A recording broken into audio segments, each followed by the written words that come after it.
I'm 90 years old. And I need to stop you right now before you do something stupid. Before you go on that dating app behind your spouse's back. Before you text that coworker who makes you feel something your husband doesn't. Before you tell yourself the spark is gone and it's time to find someone new. Because I almost did all of those things. And my wife saved me from the biggest mistake of my life by showing me where I buried the spark myself. 43 years old, 20 years married to my wife Lorraine, and I was convinced the fire was dead, gone. I'd look at Lorraine across the dinner table and feel absolutely nothing. Not love, not hate, not even annoyance, just nothing. Like looking at a wall. And there was a woman at work, Sandra. And Sandra made me feel alive. She laughed at my jokes. She looked at me like I was interesting. She asked me about my thoughts, my opinions, my day. When Sandra walked into the room, I felt a pulse, an electricity. The thing I hadn't felt with Lorraine in years. I didn't act on it, not physically, but mentally I was already gone. I was comparing. Every night at home, I was comparing the flat gray feeling of my marriage to the bright, sharp feeling of Sandra. And the marriage lost every time. How could it compete? Sandra was new. Sandra was exciting. Sandra didn't know about the noise I make when I chew, or the way I leave cabinet doors open, or any of the 1,000 little things that turn a person from a mystery into a roommate. I was building a case in my head every day. The case for why my marriage was over and why it wasn't my fault. The spark is gone. We grew apart. People change. Sometimes love just dies. I had a whole closing argument ready. Then my father found out. I don't know how. Maybe he saw something in my face when I talked about Lorraine. My father was 81 years old at the time, married to my mother for 56 years. And he sat me down at his kitchen table, and he said something I didn't want to hear. He said, "Charles, you didn't lose the spark. You stopped doing the things that created it. The spark isn't something you find, it's something you make, and you stop making it.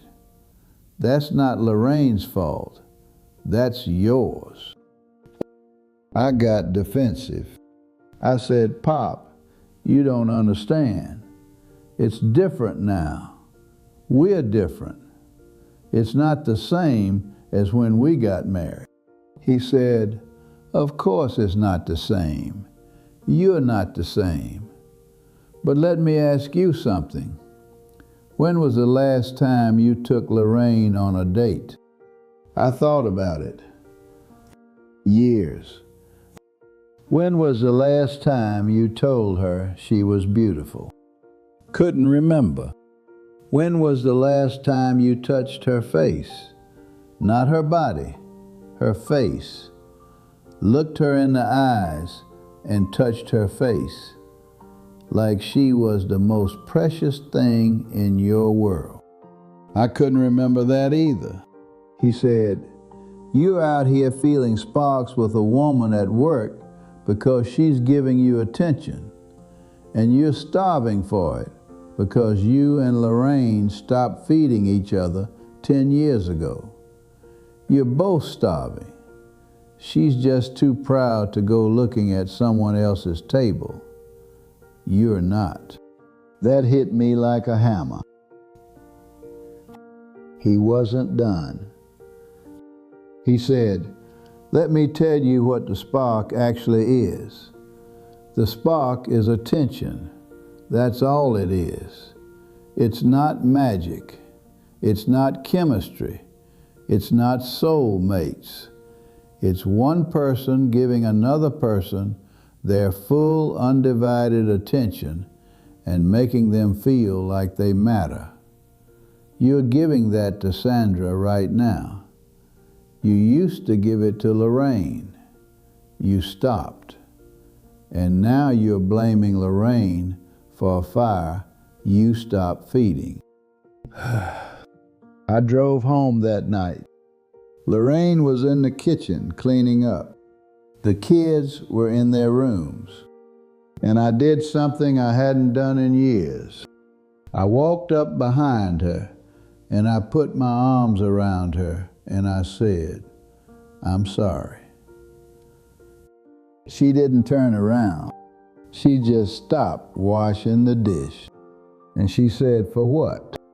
And her voice cracked on the word "what." And I knew. She'd been feeling it too. The distance. The death of something. She'd been grieving the same marriage I'd been ready to leave.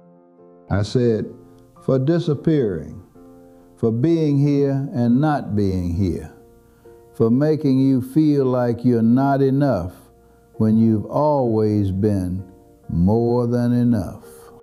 She turned around and she looked at me and she said, "I thought you stopped loving me." And I realized something that probably saved my life. She wasn't unlovable. She was unloved. By me.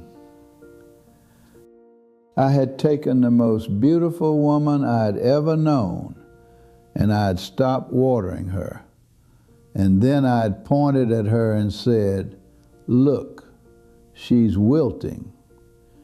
She must be a dead plant.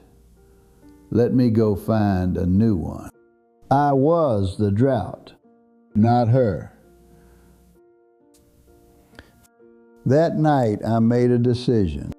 I was going to re-court my wife, not because I felt like it, because my father was right.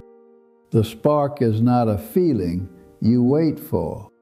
It's an action you take. You create it. Every single day. I started small. Monday I brought home flowers. Not expensive flowers. Gas station flowers. $5. She looked at them like I'd handed her diamonds. That's how long it had been. Tuesday, I asked her about her day, and I put my phone in the other room so I couldn't reach for it.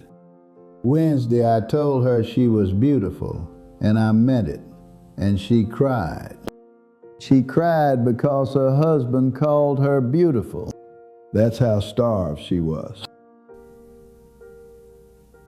Within a month, something happened that I did not expect.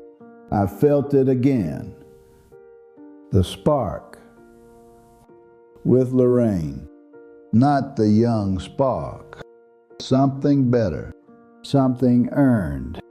The spark of a woman you almost lost and didn't. And now you understand what you have because you almost threw it away. Sandra became just a person at work. That electricity I felt, gone. Because the electricity was never about Sandra. It was about attention. And I'd redirected my attention back to where it belonged. To the woman I married. The woman I promised. The woman who waited for me to come back even when she thought I never would. My father was right. The spark isn't something you find. It's something you build with intention every single day. You build it with attention and presence and effort and the daily decision to make this person feel like they are the most important thing in your world. Because they are, or they should be. If the spark feels gone in your marriage right now, I need you to hear me clearly. You didn't lose it. You stopped building it. There's a difference, a big difference. One means it's over. The other means it's waiting for you to start again. Start again? Go home tonight and look at the person you married. Not the version of them you've gotten used to. Really look at them and do one thing, one small thing that says, I see you. You matter. You're not furniture. You're not a roommate. You're the person I chose, and I'm choosing you again, right now, today. The spark will come back, not because it was hiding, because you finally struck the match.